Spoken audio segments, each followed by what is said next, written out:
Not much doing on markets today with essentially the same issues floating around. There is still an expectation of an interest rate cut in the U.S., and we could get a signal at next week's U.S. Federal Reserve meeting.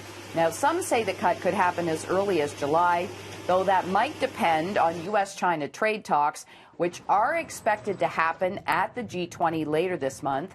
Now, the TSX today got a lift from oil prices, which did bounce more than 4% at one point after two oil tankers were attacked near the Strait of Hormuz. Now, we did see a rally after a pretty brutal month for oil.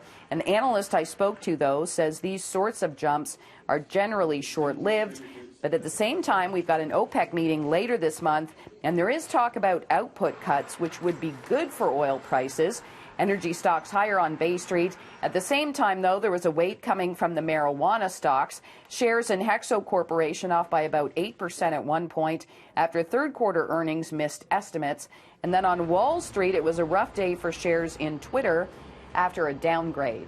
Shares in Lululemon, though, did hit an all-time high. Now, this stock trades in the U.S., even though it's Canadian-based.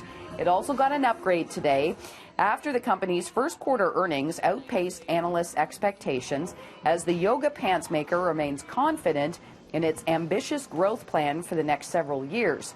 Revenue was up 20% compared to a year ago, and the company also raised its guidance for the full financial year.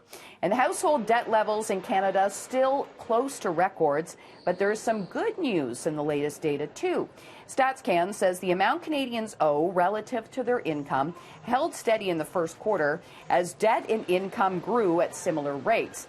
Now, the agency says on a seasonally adjusted basis, household credit market debt as a proportion of household disposable income remained at 177.6%. In other words, there was roughly $1.78 in credit market debt for every dollar of household disposable income. Now, the Bank of Canada has long cited household debt as a concern for the Canadian economy. But on the plus side, if you owe money, the central bank is expected to remain on the sidelines for quite some time as far as interest rates are concerned. I'm Chris McCusker in the 680 Business Center for City News.